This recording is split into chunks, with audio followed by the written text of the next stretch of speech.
June month వచ్చిందంటే వర్షాల కోసం ఎదురు చూసే వాళ్ళు కొంతమంది అయితే, కొంతమంది తల్లిదండ్రులు మాత్రం స్కూల్ ఫీజు ఎలా కట్టాలి, కాలేజ్ ఫీజు ఎలా కట్టాలి, హాస్టల్ ఫీజు ఎలా కట్టాలి, బుక్స్ ఎలా కొనాలని ఆలోచిస్తుంటారు, ఆందోళన పడుతుంటారు. ప్రతి తల్లిదండ్రులు వాళ్ళ పిల్లల భవిష్యత్తు కోసం ఏమాత్రం వెనక్కి తగ్గరు. కానీ కొన్ని సందర్భాల్లో మన కలల కంటే మన చేతిలో ఉన్నటువంటి డబ్బు కొద్దిగా తక్కువ ఉంటుంది. అలాంటి సందర్భంలోనే మీరు ఏమాత్రం వెనక్కి తగ్గాల్సిన అవసరం లేదు. ఎందుకంటే ఇప్పుడు కొన్ని బ్యాంక్స్ పర్సనల్ లోన్ అతి తక్కువ వడ్డీకే ఇస్తున్నాయి.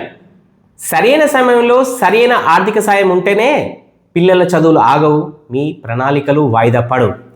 ఎందుకంటే పిల్లల చదువులపై మీరు చేసేది ఖర్చు కాదు, వాళ్ళ భవిష్యత్తు కోసం మీరు పెట్టే పెట్టుబడి. అందుకోసం మీకు పర్సనల్ లోన్ అవసరమైతే స్క్రీన్ పైన కనిపిస్తున్న నా నెంబర్కి కాల్ చేయొచ్చు. మీ అవసరాలకు తగ్గట్టుగా ఉన్నటువంటి బ్యాంక్ ఆప్షన్స్, మీ లోన్ సౌకర్యాలు తెలియజేయడానికి నేను సిద్ధంగా ఉన్నాను. రేపు ఒక మంచి వీడియోతో మళ్ళీ మీ ముందుంటాను. నమస్కారం.